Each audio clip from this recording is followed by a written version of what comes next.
औज़ुबिल्लाहिमिनश्शैतानिर्रजीम बिस्मिल्लाहिर्रहमानिर्रहीम अल्लाहुम्मा सल्लि अला मुहम्मद व आलि मुहम्मद। नाज़रीन इकराम सलामुन अलैकुम व रहमतुल्लाहि व बरकातुहू। आप देख रहे हैं प्रोग्राम इंतखाब, जहां हम कैरियर गाइडेंस को लेकर बहुत सारे मुख्तलिफ लोगों से मुलाकात करते हैं और उनके एक्सपर्टाइज होने पर उनके एक्सपर्ट्स कमेंट्स लेते हैं ताकि आप अपने कैरियर को उन बुलंदियों तक पहुंचा सकें जहां पर आप जाना चाहते हैं। यूँ तो हमने नॉर्मली उन तमाम सब्जेक्ट को डिस्कस किया है कि जो आपसे रिलेटेड हैं, ख़ास तौर से जहां साइंस स्ट्रीम हो, कॉमर्स स्ट्रीम हो या ह्यूमैनिटीज़ हो या इसके अलावा दीगर स्ट्रीम जैसे इंजीनियरिंग है। इस शोबे को हमने डिस्कस भी किया और आप तक इसके पूरी इफ़ादियत और अहमियत को बताया है और उनके एक्सपर्ट्स भी गुफ्तगू की है। लेकिन आज एक मुख्तलिफ डिस्कशन है। आज के इस डिस्कशन में हम ख़ास तौर से फ़ाइनेंस सेक्टर को, जिसको हम शेयर मार्केट कहते हैं, उस पर हम डिस्कस करेंगे। तो आज हमारी खुशनसीबी है कि हम एक जाने माने शेयर मार्केट एनालिस्ट से गुफ्तगू करने जा रहे हैं, जिनका बैकग्राउंड अल्हम्दुलिल्लाह वो ख़ुद बताएंगे कि किस तरह से उनका सफ़र का आगाज़ होता है और कैसे यहाँ तक पहुँचते हैं। आइए हम उनका इस्तकबाल करते हैं। हमारी मुराद है अली जनाब अहमद अली ख़ान साहब। आइए उनका इस्तकबाल करते हैं। अस्सलाम वालेकुम। वालेकुम अस्सलाम। बहुत खैर मक़दम है खदीजा टीवी पे आपका, बहुत बहुत शुक्रिया। और आज हमारी खुशनसीबी है कि हम आपको उन तमाम बच्चों के लिए, ख़ास तौर से यंगस्टर्स इस तरफ जो आना चाहते हैं शेयर मार्केट की तरफ, बहुत सारी चीज़ें, बहुत सारे सवालत हैं, उनको हम आपसे डिस्कस करेंगे इंशाअल्लाह। तो पहला सवाल तो ये है कि अहमद साहब, आपका जो सफ़र का आगाज़ होता है वो कैसे होता है और कहाँ से होता है? बिस्मिल्लाहिर्रहमानिर्रहीम। देखिए, अगर मैं आगाज़ की बात करूँ तो वैसे मैं एक सिंपल ग्रेजुएट रहा हूँ। पढ़ाई मेरी एवरेज रही है। मैं बहुत ज़्यादा इंटेलिजेंट एक तरह से, जिससे हम कहें किताबी तौर पर, मैं कभी से नहीं था जी। लेकिन मुझे एक क्यूरियस माइंड के साथ अल्लाह ने नवाजा कि मैं सवालात बहुत करता था। भले ही पूछूँ ना, जनरली लोगों से थोड़ा सा शर्मीला था, लेकिन सवालात बहुत करता था। अगर कोई चीज़ मुझे समझ में नहीं आ रही है तो मैं उसको जानने की कोशिश करता था। अल्हम्दुलिल्लाह वो चीज़ अभी भी है मेरे अंदर। अगर मेरे अंदर कोई बात है, कोई सवाल है जो मुझसे किसी ने पूछा है और मुझे उसका जवाब नहीं मालूम, तो मैं बोल देता हूँ कि मुझे नहीं मालूम, लेकिन फिर अगले 48 से 72 घंटे में मैं उसका जवाब ढूंढने की कोशिश ज़रूर करता हूँ। बहुत। अब आगाज़ की बात यह है कि जब मैं छोटा था तो वालिद मेरे आलिम दीन थे, तो घर में एक अलग तरह का माहौल था। फाइनेंसिस का उस तरह से माहौल नहीं था। मेरे मामू जान स्टॉक मार्केट में इन्वेस्टमेंट्स करते रहते थे, तो जब उनसे गाहे बगाहे मुलाकात होती थी तो रैंडमली मुझे कुछ ना कुछ चीज़ें बताया करते थे कि देखो इसको हम एवरेजिंग करते हैं, ये एवरेजिंग ऐसे होती है। तो वो चीज़ें मेरे माइंड में थीं। फिर बाकी मैं अपनी पढ़ाई में लग गया और करियर में लग गया। वालिद साहब के इंतकाल के बाद ज़िम्मेदारियाँ बढ़ गईं, लेकिन ये चीज़ माइंड में मेरी थी कि मैं फ़ाइनेंस मार्केट को जब देखता था, टीवी पर प्रोग्राम्स आते थे, उनको देखता था, तो मैं बहुत क्यूरियस रहता था जी। सन 2006 या 7 में मैं एक बहुत बड़ा टेलीकॉम कंपनी है उसके अंदर जॉब कर रहा था। तो उसमें मेरे जो सीनियर्स थे वो काफ़ी स्टॉक मार्केट में एक्टिव रहते थे। पार्ट टाइम में वो लोग इन्वेस्टमेंट्स भी करते थे। तो वहाँ से मुझे थोड़ा सा वो चीज़ दोबारा से हिट करी कि मैं उनसे बातें करने लगा, उनसे सीखने लगा उन चीज़ों को। और फिर मैंने इस शेयर मार्केट में धीरे धीरे पार्ट टाइम के तौर पर थोड़ा सा इंटरेस्ट लेना शुरू किया। शुरू में थोड़े नुकसानात हुए, गलत जानकारी की वजह से सही इल्म हासिल नहीं किया मैंने, उसकी वजह से थोड़े नुकसान हुए जो जनरली लोगों को होते हैं किसी भी उस काम में जिसमें आपने उसकी नॉलेज हासिल ना करी हो और वो काम आप करना शुरू कर दें जी। 2012 में मैंने इसको थोड़ा सीरियसली सीखने की कोशिश करी और वहाँ से धीरे धीरे धीरे धीरे सीखते हुए अल्हम्दुलिल्लाह आज तकरीबन 12 साल हो गए हैं मुझे। और पिछले 6-7 साल से मैं बहुत अच्छे तरीके से वो एनालिसिस भी कर पा रहा हूँ। और एक चीज़ और है कि हम जो चीज़ सीख रहे हैं, क्योंकि शेयर मार्केट एक ऐसी चीज़ है कि आप नहीं कह सकते कि आपको सब आ गया। रोज़ आज भी मैं कोई ना कोई नई चीज़ सीखता हूँ रोज़। ऐसा नहीं है कि इस हफ्ते मैंने ये नया सीखा, आज मैंने ये नया सीखा। तो हम ये कह सकते हैं कि शेयर मार्केट या ज़िंदगी में भी, लेकिन शेयर मार्केट चूँकि ये मेरा करियर है तो इसमें हम रोज़ कुछ ना कुछ सीखते रहेंगे। और जब तक ये लर्निंग मोड हमारा ऑन रहेगा, हमारे लिए हमारा फ्यूचर काफ़ी ब्राइट रह सकता है। जज़ाकल्लाह, बहुत खूबसूरत गुफ्तगू। क्या इस दरमियान कुछ ऐसी चीज़ें हुई कि जिन्हें आप याद ना रखना चाहें? ज़ाहिर सी बात, आपके इस प्रोफेशन से रिलेटेड मैं पूछ रहा हूँ ताकि जो बच्चे हैं उनको भी लगे कि नहीं, ये छोटी मोटी चीज़ें, जैसा कि आपने तज़किरा किया, तो मैं उसको चाहूँगा आप थोड़ा सा डिफ़ाइन करें कि वो क्या दुश्वारियाँ थीं कि जो शुरुआत में आपको हुई। देखिए, उनको या तो मैं कह सकता हूँ कि दुश्वारियाँ तो हैं, लेकिन मैं उनको याद ज़रूर रखना चाहूँगा जी। क्योंकि जो चैलेंजेस अगर हम भूल जाते हैं तो फिर हम किसी और को उनके बारे में आगाह नहीं कर सकते। चैलेंजेस की बात यहाँ आती है कि शुरू में मैंने बिना नॉलेज के शेयर मार्केट में कदम रखा और नुकसान किया। तो मैं आज भी जिन लोगों को सिखाता हूँ या लोगों से डिस्कस करता हूँ तो मैं बार बार ये बात बोलता हूँ कि शेयर मार्केट कहीं नहीं जा रहा, तुम सीख लो, थोड़ा सा इल्म हासिल कर लो इसके बारे में, उसके बाद इसमें आगे बढ़ो, उसके बाद ऐसा करो, उसके बाद ये काम ऐसे हैं जो ना करो। जैसे कि बिना सीखे समझे कुछ नहीं करना, जैसे कि किसी के बताए हुए पे काम नहीं करना। अक्सर आजकल हम देखते हैं सोशल मीडिया का दौर है, हर दूसरे चैनल पर कोई ना कोई बताता रहता है कि ये ख़रीद लो, ये बेच दो। अगर उसके ख़रीदने और बेचने के पीछे का लॉजिक आपको नहीं पता है तो आपको वो काम नहीं करना चाहिए। तो ये 2-3 चीज़ें हैं जो मैं हमेशा बताता हूँ और इनको मैं याद भी रखता हूँ। एक और बहुत ख़ास चीज़ है, क्योंकि समाज में बेदारी नहीं है शेयर मार्केट को लेके, ख़ास तौर से हमारे इस हिंदुस्तान में हम लोग पैसे कमाने को बहुत एक नेगेटिव तरीके से देखते हैं।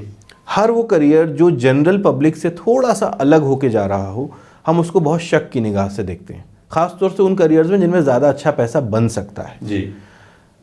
डॉक्टर्स के लिए कोई ऐसा नहीं बोलेगा, इंजीनियर्स के लिए ऐसा कोई नहीं बोलेगा, लॉयर के लिए ऐसा कोई नहीं बोलेगा। लेकिन कोई एक काम जो आदमी हट के करना चाह रहा हो, जैसे कोई एक बंदा है जो ऑर्गेनिक फार्मिंग करना चाह रहा है, तो उसको लोग जो है एनकरेज नहीं करेंगे क्योंकि उन्हें खुद उसके बारे में नॉलेज नहीं पता है। लेकिन जब वो देखने लगेंगे वो काम अच्छा कर रहा है, तब उससे जाके ज़रूर पूछेंगे कि ये तुमने कैसे कर लिया। तो शेयर मार्केट में अगर आप आगे कदम बढ़ा रहे हैं तो ये मान के चलिए कि आपको लोग, चूंकि उनके पास इल्म कम है, हो सकता है वो आपको जज करें। और मुझे लगता नहीं कि इसमें कोई प्रॉब्लम है, आपको होनी भी चाहिए कि कोई आपके बारे में क्या सोच रहा है। अगर आप इल्म हासिल करके उसको ईमानदारी से कर रहे हैं तो एक बहुत अच्छा करियर हो सकता है। जज़ाकल्लाह।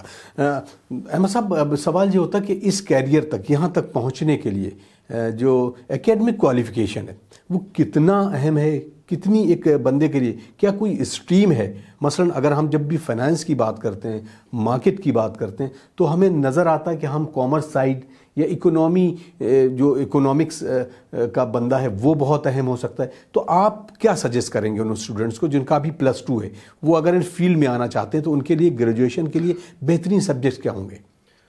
देखिए, यहाँ के ऊपर सवाल आता है कि वो इस स्ट्रीम में किस तरह से आना चाह रहे हैं। अगर वो इस स्ट्रीम में इस तरह आना चाह रहे हैं कि हम एक अपना करियर बनाएंगे और उसके बाद शेयर मार्केट में भी हम थोड़ा पैसा इन्वेस्ट करेंगे ताकि वो ग्रो कर सके, अगर इस नियत से आ रहे हैं तो उनको जो भी स्ट्रीम उनको पसंद है उसमें जाएं और साइड बाय साइड थोड़ी थोड़ी नॉलेज इकट्ठी आप कर सकते हैं। वो आपको सोशल मीडिया पे भी मिल जाती है, बहुत से अच्छे अच्छे वेबसाइट्स हैं जहाँ से आपको नॉलेज मिल जाती है, बहुत से अच्छे अच्छे यूट्यूब पे चैनल्स हैं जो आपको फ्री में नॉलेज दे देते हैं। कुछ लोग हैं जो लोग थोड़े बहुत छोटी सी एक फ़ीस लेते हैं जिसके बाद आपको अच्छी सी सिखा देते हैं, आप वो भी कर सकते हैं। साइड बाय साइड आप डॉक्टर बनना चाह रहे हैं, आप डॉक्टर बने और साइड में आपने शेयर मार्केट में इन्वेस्टमेंट्स करने की सोची, जो कि एक बहुत अच्छी चीज़ है, हर आदमी को करना चाहिए। अगर प्रोफेशंस के साथ वो जुड़ रहा है, चाहे वो डॉक्टर हो, इंजीनियर हो, लॉयर हो, वो किसी भी तरह से वो भी जुड़ सकता है, आराम से जुड़ सकते हैं, उसमें कोई परेशानी नहीं। उसी तरह से कि एक डॉक्टर है या एक लॉयर है, वो अपने पैसे को इन्वेस्ट करना चाह रहा है और उसने एक ज़मीन खरीद ली, तो ज़मीन खरीदने के लिए उसे कोई कोर्स करने की ज़रूरत नहीं है। उसके पास एक पैसा था उसने हलाल रोज़ी कमाई है और वो ज़मीन ख़रीद के उसको इन्वेस्ट कर रहा है ताकि फ्यूचर में वो ग्रो कर सके पैसा। उसी तरह से अगर शेयर मार्केट में भी आप पैसा इन्वेस्ट करना चाह रहे हैं तो हाँ, चूँकि यहाँ के ऊपर उतनी टेक्निकलिटीज़ ज़्यादा हैं थोड़ी सी कि हम किस तरह की कंपनीज़ में इन्वेस्ट करें, कब इन्वेस्ट करें, उसके लिए थोड़ी बहुत आपको नॉलेज लेना पड़ेगी, लेकिन उसके लिए आपको कोई प्रोफेशनल कोर्स नहीं करना है। दूसरा सवाल आता है जो लोग बाकायदा शेयर मार्केट में अपना करियर बनाना चाह रहे हैं, तो उनके लिए मैं सजेस्ट करूंगा कि अगर आप इकोनॉमिक्स और फाइनेंस के सेक्टर के सब्जेक्ट्स को चूज़ करें, कॉमर्स लिया है आपने, तो आपको काफ़ी आसानी हो जाएगी। और उसके बाद पोस्ट ग्रेजुएशन भी आप उन्हीं सब्जेक्ट्स में करें और उसके बाद NISM करके एक इंस्टीट्यूट है, national institute of security management, वहाँ पे बहुत से रजिस्ट्रेशंस होते हैं और वहाँ पे बहुत से सर्टिफिकेशंस होते हैं। आप अलग अलग फील्ड में, फॉर एग्जांपल आप म्यूचुअल फंड्स में डिस्ट्रीब्यूटर बनना चाह रहे हैं तो आप उसका एक सर्टिफिकेशन ले सकते हैं। आप रिसर्च एनालिस्ट बनना चाह रहे हैं जो शेयर मार्केट के स्टॉक्स को रिसर्च करते हैं उनके ऊपर, आप उसका रिसर्च एनालिस्ट का एक सर्टिफिकेशन ले सकते हैं। इसी तरह से अलग अलग कोर्सेज होते हैं जो वहाँ से आप सर्टिफाई होने के बाद आप इस फील्ड में आते हैं तो आप अपनी प्रैक्टिस भी शुरू कर सकते हैं अगर आप किसी बड़ी कंपनी में जो इस फील्ड में काम कर रहे हैं वहाँ जाएंगे तो आपको एक काफ़ी अच्छे ओहदे भी मिल सकते हैं। Very good. तो इसका मतलब ये समझा जाए कि अगर कोई बंदा इस फील्ड में आना चाहता है तो उसके तरह जैसे हमें इंश्योरेंस की बात करें कि उसकी एक अथॉरिटी है, अथॉरिटी की तरफ से जो एक एग्ज़ाम होता है, क्या इस तरह के कोई सब्जेक्ट होते हैं जिसका एग्ज़ाम होता है, ये ऑल इंडिया बेस पे या किस तरह से होता है? ये ज़रा थोड़ा सा देखिए, इंडिया में स्टॉक मार्केट के लिए सेबी जी एक गवर्नमेंट बॉडी है जो स्टॉक मार्केट को गवर्न करती है। उसकी तरफ से अलग अलग शहरों में सेंटर्स होते हैं या ऑनलाइन भी उनके प्रोग्राम्स होते हैं जी। आप वहाँ से जाके सर्टिफिकेशन ले सकते हैं।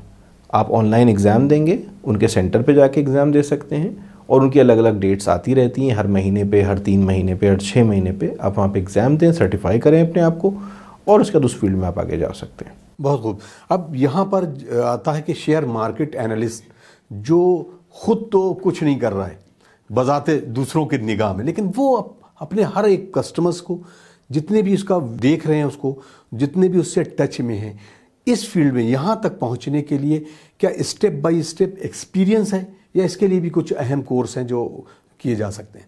देखिए, कोर्स तो किए जा सकते हैं। रिसर्च एनालिस्ट के सर्टिफिकेशन जब आप दे रहे हैं तो उसका एक करिकुलम भी है जो उसी सर्टिफिकेशन के साथ आपको मिलता है। आप उसके बारे में पढ़ना है आपको। अब वो पढ़ाई आप घर पे ऑनलाइन भी कर सकते हैं या उसके लिए आप दीगर इंस्टीट्यूट्स को भी ज्वाइन कर सकते हैं जो उस तरह की पढ़ाई कराते हैं। इंडिया में अल्हम्दुलिल्लाह ऐसे बहुत से इंस्टीट्यूट्स हैं, आप वहाँ से भी कर सकते हैं।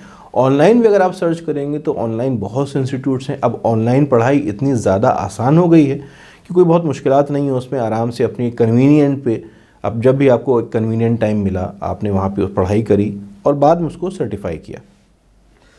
नाज़रीन, आप देख रहे हैं प्रोग्राम इंतखाब और हमसे महव गुफ्तगू हैं जनाब अहमद अली ख़ान साहब। ख़ास तौर से हम जब इनके बारे में कुछ चीज़ें समझ रहे थे और हम अब इनके कुछ चीज़ें पढ़ रहे थे तो एक चीज़ बहुत अहम समझ में आई कि ये बहुत अच्छे मोटिवेशनल स्पीकर भी हैं और इस तरह से, क्योंकि ख़ुद ये कह रहे हैं कि मैं शायर रहता हूँ लेकिन दूसरों को नॉलेज पहुँचाने में बहुत अहम किरदार निभाते हैं। जब डिस्कस हुआ तो एक बहुत अहम बात निकल के आई। वो सवाल हम आपसे पूछते हैं कि आपने कहा कि आज के दौर में जहाँ बेदारी नहीं है पैसे के कमाने के लिए, हर आदमी की अगर एक फैमिली में 10 लोग हैं तो 10 में शायद 2 कमा रहे हैं और बाकी सारे लोग उसी पे मुनहसर हैं।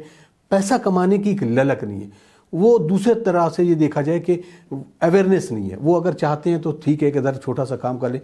अहमद साहब, कैसे इसको अवेयर किया जाए कि लोगों में कि वो अपनी अर्निंग को बढ़ाएं और न सिर्फ इस फील्ड में बल्कि क्योंकि आपका जो एक फील्ड है वो इस साथ भी जुड़ा हुआ है कि लोग आप अवेयर करते हैं दूसरों को, तो आप अब हमारे चैनल के ज़रिए कैसे लोगों को मैसेज देंगे कि अपनी अर्निंग को कैसे बढ़ाया जाए?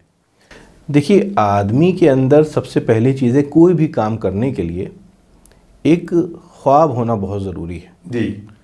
मैं डॉक्टर क्यों बनूं या मैं पैसा क्यों कमाऊं? किसी छोटे बच्चे से अगर आप पूछिए कि तुम्हें क्या चाहिए तो वो आपको क्लियरली बताएगा मुझे कार चाहिए लाल रंग की जी। उसका माइंड क्लियर है कि उसे कार तो चाहिए और कार भी लाल रंग की चाहिए। लोग जो पैसा नहीं कमा रहे हैं बेसिकली उनके अंदर जो एक छोटी सी चीज़ लैक कर रही है वो ये है कि उनका विजन जी। क्यों करें कोई चीज़? जब आपके अंदर उस चीज़ की बेदारी पैदा हो जाती है, जैसे बचपन में हम लोग अक्सर देखते थे जब पैसा होगा तब गाड़ी ले लेंगे, तो ना वो पैसा होता था ना वो गाड़ी आती थी जी। लेकिन अगर हमने ये विज़न बनाया कि हम गाड़ी लेंगे इस तरह की और उस गाड़ी को लेने के लिए हम इस तरह से हलाल तरीके इस्तेमाल करके वहाँ तक पहुँच सकते हैं जी। तो फिर आपका माइंड भी उसकी तरफ मुतवज्जह होगा, आप वो करना चाहेंगे। क्योंकि अल्लाह ने भी कहा है कि भाई जब तक आप खुद मेहनत नहीं करेंगे ऊपर से कुछ नहीं मिलने वाला आपको। यकीनन मेहनत मदद भी उन्हीं की होगी जो मेहनत कर रहा है। तो जब तक आपके अंदर वो बेदारी नहीं है कि हमें अगर पैसा कमाना भी है तो क्यों कमाना है, तब तक आप कुछ भी नहीं कर पाएंगे। आप बैठे रह जाएंगे, सोचते रह जाएंगे कि ऐसा होगा, 10 लाख रुपए मिलेंगे तो मैं शोरूम खोलूँगा। 10 लाख रुपए कहाँ से आएंगे आपको नहीं पता है। अगर आप इसी बात पे दिमाग लगा दें कि 10 लाख रुपए से मैं शोरूम खोल सकता हूँ तो 10 लाख रुपए कैसे आ सकते हैं, आप उसके ऊपर एक प्लान बना सकते हैं। नहीं है आपके पास 10 लाख रुपए तो मैं जॉब कर सकता हूँ, जॉब से मैं इतने इतने पैसे सेव कर सकता हूँ, उस सेव किए हुए पैसे को मैं इतने टाइम में बना सकता हूँ। उसके बाद फिर मैं जब छोटा सा एक काम शुरू कर दूँ तो फिर मैं और स्पॉन्सर्स के पास जा सकता हूँ कि मेरा एक छोटा सा काम है, इसको बड़ा करने के लिए आप मुझे स्पॉन्सर करिए, तो उसके रिटर्न में मैं आपको अपनी कंपनी के इतने शेयर्स दे सकता हूँ। जब आप सोचेंगे तभी आप आगे बढ़ पाएंगे। एग्जैक्टली जो घर में 2 लोग कमा रहे हैं, 8 लोग नहीं कमा रहे हैं, उन 8 लोग में कोई कमी नहीं है, सिवाय इसके कि उनके अंदर विजन नहीं है। बहुत खूब अहमद साहब, क्योंकि अब यहाँ पे जो एक चीज़ आती है निकल कर, वो ये कि कैसे लोगों को ये बताया जाए कि आप जो सोच रहे हैं, आपके जहन में जो आ रहा है, उसको इम्प्लीमेंट कैसे किया जाए। वही बात है कि हमने ख्वाब देखा, आपने बहुत अच्छी बात बताई कि आपने ख्वाब देखा, लेकिन उसकी ताबीर को हल नहीं ढूंढने, सिर्फ ये कि ख्वाब पे ख्वाब देखते जा रहे हैं कि हमें कैसे करना है। तो इन दोनों चीज़ों में कशमकश होती है कि हम ऐसा कर लेंगे तब कमाएंगे। तो क्या कोई बच्चा वो +2 या ग्रेजुएशन में है, वो ग्रेजुएट हो रहा है, यानी वो स्टडी में है, BA BCom और BSc में, और माँ बाप ये चाहते हैं कि बच्चा पढ़े, और बच्चा चाहता है कि नहीं हम जुड़ के कुछ साइड में ऐसा काम करें जिससे मेरी अर्निंग हो जाए। तो क्या आप इस बात को से एग्री करते हैं कि नहीं, बच्चे को शुरुआत करना चाहिए उस चीज़ को कि वो शॉर्ट टर्म ना सिर्फ मार्केट में बल्कि दीगर कोई ऐसा भी कोर्स कर सकता है या कुछ ऐसा काम कर सकता है जिससे उसकी अर्निंग भी बढ़ जाए? बिल्कुल। अगर हम मगरबी मुल्कों में देखें तो ठीक है, उनके यहाँ बहुत सारी कमियां हैं, बहुत सारी गलत बातें भी हैं, लेकिन उनके अंदर एक चीज़ जो मैंने नोटिस करी है, उनके अंदर जब बच्चे कॉलेज में जाते हैं तो पार्ट टाइम जॉब्स करते हैं और उसमें उनको कोई शर्म नहीं होती। कोई बच्चा किसी रेस्टोरेंट में एक वेटर का काम कर रहा है, कोई किसी रेस्टोरेंट में प्लेट्स धोने का काम कर रहा है, उसके एवज में उसे एक छोटा सा पैसा मिलता है, वो पार्ट टाइम जॉब कर रहा है लेकिन उससे जो पैसा मिल रहा है उससे वो अपनी एजुकेशन भी सपोर्ट कर रहा है या अपने और ख़र्चे मेंटेन कर पा रहा है, अपने वालिदैन के ऊपर वो डिपेंडेंट नहीं है। हमारे इंडिया में या इस बर्रे सगीर में अगर हम देखें तो हमारे अंदर एक शर्म का जो कॉन्सेप्ट आ गया है कि अरे मेरा बेटा होटल पे काम करेगा, वो तो डॉक्टर बनने वाला है, या तुम यहाँ काम कर रहे हो, फला चचा देखेंगे तो क्या सोचेंगे जी। ये जो कॉन्सेप्ट हमने अपने माइंड में बिठा लिया है, इसकी वजह से अक्सर बच्चे जो काम करना भी चाह रहे हैं वो नहीं कर पाते। हमें लगता है जब डॉक्टर बन जाएंगे तभी इज्जत मिलेगी। आपके मौलाए कायनात एक यहूदी के बाग में माली का काम कर रहे हैं, मौलाए कायनात कर रहे हैं, आप नहीं कर सकते। आप अगर मैंने जो अपने वालिदैन से सुना है, हमारे इसी लखनऊ में बहुत ही जलीलुल क़द्र आलिम रहे हैं जो सिर्फ इसी बेदारी के लिए कि कौम काम करे वो ठेले पे खजूर बेच रहे थे एक दिन। ये मेरे वालिद से सुना है। जो बुजुर्गान इस प्रोग्राम को देख रहे होंगे वो मेरी बात की तायीद करेंगे। क्यों? क्योंकि हमारे अंदर वो काम करने की झिझक को ख़त्म करना है। तो बात वहीं पे आती है कि छोटा एक बच्चा है जो ग्रेजुएशन में आया है तो पार्ट टाइम में काम कर सकता है, कहीं पे भी काम कर सकता है। किसी शोरूम में जाके हम शाम को 6 बजे से 9 बजे तक एक पार्ट टाइम सेल्स का काम कर सकते हैं। हम किसी रेस्टोरेंट में जाके कह सकते हैं कि हम आपके लिए इतनी देर के लिए हम एज अ वेटर काम कर लेंगे। उससे 2 फ़ायदे हैं जी। थोड़ा सा तो पैसा आपको मिल जाएगा, बहुत ज़्यादा नहीं मिलेगा, थोड़ा सा मिलेगा। आपने छोटे मोटे खर्च पूरे कर सकते हैं। कोई नई किताब ख़रीद ली अपने लिए, अगर हमारा बाइक है तो बाइक का पेट्रोल का ख़र्चा निकल गया। लेकिन दूसरा फ़ायदा होता है कि जब आप पब्लिक से इंटरेक्ट करते हैं तो आपको 10 तरह के लोग मिलते हैं जी। हर इंसान से आप कुछ ना कुछ सीख सकते हैं, बशर्ते ये कि आपके अंदर सीखने की ललक हो। और जब आप पब्लिक से इंटरेक्ट करते हैं, आप सोशली लोगों से मिलते हैं, हर तरह के लोगों से, तो जब फ्यूचर में आप आगे बढ़ेंगे तो आपके अंदर जो पब्लिक इंटरेक्शन और सोशलाइजिंग की जो कमियां होंगी वो अपने आप पूरी होती चले जाएंगी। तो आपको पैसा भी छोटा मोटा मिल गया, आपको कॉन्फिडेंस भी आया, और उसी बीच आपको जब पैसा थोड़ा छोटा आता रहेगा और लोगों से मिलते रहेंगे तो सीखने की भी ललक बढ़ती रहती है। वेरी गुड, सच बात है। तो बहुत खूबसूरत गुफ्तगू, ख़ास तौर से मुझे लग रहा है कि ये बातें चलती रहें और लोगों तक एक बहुत अच्छा पैगाम जाए। अहमद साहब, यहाँ तक आने में, क्योंकि आपने अल्हम्दुलिल्लाह एक सोशल प्लेटफॉर्म पर एक बहुत अच्छा काम कर रहे हैं, और ख़ास तौर से डेटा मार्केटिंग की जो शेयर मार्केट की जो एक पूरी चीज़ें वो लोगों तक पहुँचा रहे हैं। ये जहन में कैसे आया कि हम अपने इस एबिलिटी को लोगों तक पहुँचाएँ और एक यूट्यूब पे अपने प्रोग्राम के ज़रिए लोगों को कनेक्ट करें? देखिए, मैंने आपको बताया मैं हमेशा से थोड़ा सा शर्मीला किस्म का इंसान रहा हूँ। बहुत ज़्यादा मैं लोगों से नहीं मिलता हूँ जी। लेकिन ऐसा नहीं कि मिलता नहीं हूँ। जब मैं मिलूँगा और मेरे मिजाज का कोई इंसान मिलेगा मुझे तो मैं बात भी उसी हिसाब से बहुत देर तक कर सकता हूँ। लेकिन मैं जनरली बहुत जल्दी घुलता मिलता नहीं हूँ लोगों से।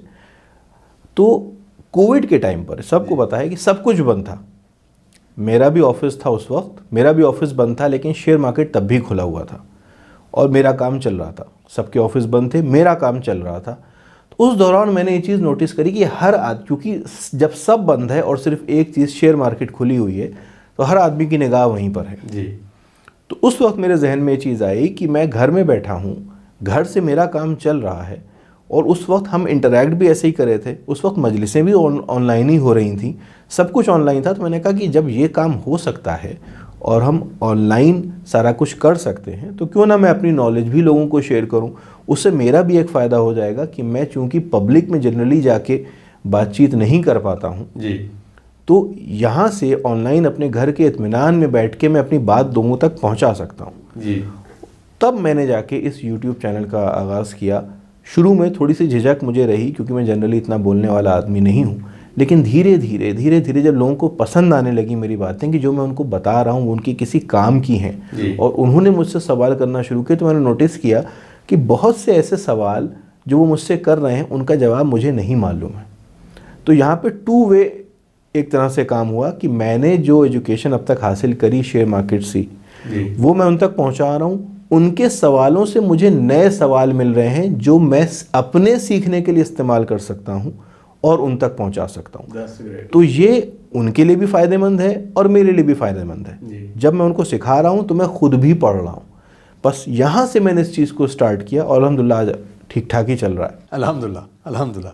नाज़रीन, आप देख रहे थे प्रोग्राम इंतखाब, और हमसे महफ़ गुफ्तगू थी अली जनाब अहमद अली ख़ान साहब, जो शेयर मार्केट एनालिस्ट और उसके साथ साथ आप क्लासेस चलाते हैं, लोगों को अवेयर करते हैं कि वो कैसे अपनी अर्निंग को बढ़ाएं, और लोगों को शेयर मार्केट के बहुत छोटी छोटी चीज़ें पहुंचाते हैं। उनका ख़ुद का यूट्यूब चैनल है, बहुत सारे फॉलोअर्स हैं, और हम आपकी दुआएं भी उनकी शामिल हाल होना चाहिए। नाज़रीन, यकीनन जैसा कि मैंने कहा कि हम अपनी दुआओं के साथ किसी ऐसे शख्स के साथ जुड़ सकते हैं कि जिसकी तरक्की में ही हमारी तरक्की भी शामिल है, क्योंकि हम अपने बच्चों को उन जैसा बनाना चाहते हैं, वो किसी के लिए रोल मॉडल हो सकते हैं। हम उनका बेहद शुक्रगुजार हैं। बहुत बहुत शुक्रिया, आपने बहुत कीमती वक्त हमें दिया, और उम्मीद करते हैं कि इस प्रोग्राम के ज़रिए लोगों को भी एक अच्छी मिशल राह मिलेगी। आमीन। तो नाज़रीन, अपने मेज़बान अतहर काज़मी को इजाज़त दीजिए। वस्सलामु अलैकुम वरहमतुल्लाहि वबरकातुहू।